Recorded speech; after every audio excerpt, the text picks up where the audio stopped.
ketua DPC partainya Pak Presiden, Daerah? daerah saya, Oke. itu punya SPPG, tidak hanya satu, tapi 9. Bayangkan, 9 SPPG, maka per tahun dia dapat berapa miliar, Mas? Ya, tadi kalau 1,8. gambaran 1,8, oh banyak juga lah. Sekitar 17 miliar. Iya, iya, iya. 17 miliar. 17 miliar ini kalau dikali 5 tahun masa kepresiden Prabowo, 80 miliar. Pertanyaan saya, kalau di 2029 nanti Pak Prabowo nyalon lagi sebagai presiden, lalu kadernya ini sebagai ketua DPC tingkat kabupaten harus mengeluarkan 10, 20, 30 miliar, kecil apa besar, Mas? Kalau perbandingannya tadi 80 miliar. ya kecil lah. Tanpa korupsi itu. Iya. Apalagi kalau korupsi. Ini bukan tentang gizi, tapi ini tentang korupsi yang tersistematis. Ini tentang korupsi yang dilegalkan. Ini tentang korupsi yang direncanakan. Dan bayangkan, Mas, ketika hari ini anak-anak libur saja, MBG masih dipaksakan untuk jalan. Itu bukan karena menjamin nutrisinya anak-anak, tapi bahwa korupsi tidak boleh berhenti meskipun 1 detik. Kalau kata saya, ya, mendingan buru-buru sudah ini pemerintahan ini, ya, ganti dengan yang baru, ya, karena nggak benar cuma. Tahu yang punya MBG itu siapa? Kepolisian semua yang punya, paham lo? Makanya nggak pernah diusut tuh, kan? Tentang orang yang keracunin, diusut nggak kan? Ya satu kelompok semuanya, semua terorganisir, ya. Ini nggak benar, negara ini nggak benar, pemerintahan ini, ya. Saudara-saudara, hutang pemerintah kita naik terus, ya kan? Tadi 95 juta orang masih hidup miskin. Hutang pemerintah naik terus. Sekarang hitungannya naiknya adalah 1 triliun tiap hari hutang. Ada yang mengatakan, oh, utang banyak tidak menjadi masalah, ya kan? Tapi para ahli yang mengerti tahu bahwa utang ini mengancam kedaulatan negara kita. Saya heran ada pemimpin yang bangga pinjam uang.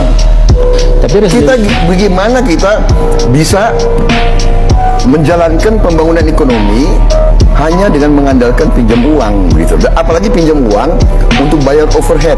Gak ada, Pak, di perusahaan mana di dunia.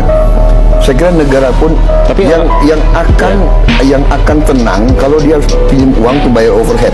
Tapi alasan pemerintah juga kan mengatakan bahwa nggak ada negara yang nggak berhutang. Benar. Tapi dia ada nilai lain yang dia bisa kompensasi. Dia ada produksi. Ya, sekarang Anda lihat kita punya produksi kan menurun, kita punya ekspor menurun, dan hutang dipakai untuk pembangunan yang sifatnya strategis, infrastruktur dan lain sebagainya. Bapak nggak setuju dengan itu? Saudara Alvito, saya sudah lama jadi orang Indonesia, ya kan? Karena kita kalau tanya infrastruktur, kita harus tanya infrastruktur itu memang penting. Tetapi kalau menurut saya infrastruktur harus mendukung produksi, bukan infrastruktur untuk infrastruktur.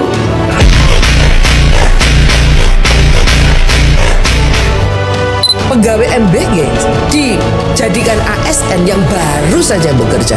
Lihat tidak? Begitu banyak guru-guru. Menangis. Saya dulu seorang guru, nggak terima rasanya.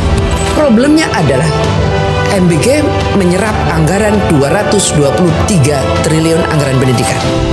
Yang kita minta silahkan, tapi skala prioritas. Jangan menutup hati. Ini program bagus, iya bagus. Tapi jangan menutup hati, banyak hal yang harus dipertimbangkan. Termasuk kesejahteraan guru. Yang menyakitkan apa? Ketika pegawai MBG dijadikan ASN yang baru saja bekerja. Lihat tidak? Begitu banyak guru-guru yang menangis 300.000. Apakah saya sering menemui?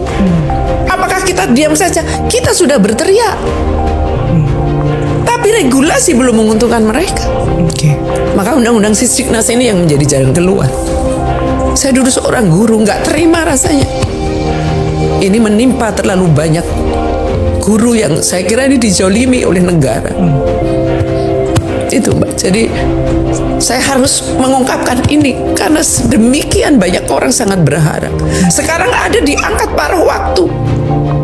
Emang berapa gaji paruh waktu? Nggak jelas. Ada berita lagi karena TKD turun kemarin digaji 600.000. Sekarang Sekarang dia hanya nerima 223 ribu per bulan. Pantaskah itu kita berikan? Kalau menuntut yang di puncak gunung sana muridnya harus banyak, tidak bisa. Mungkin di sana hanya ada 20 orang siswa yang datang dari pegunungan-pegunungan. Itu juga harus menjadi perhatian negara. Sepenuhnya negara harus ada. Berikan kesejahteraan yang layak kepada guru-gurunya. Jangan seperti sekarang.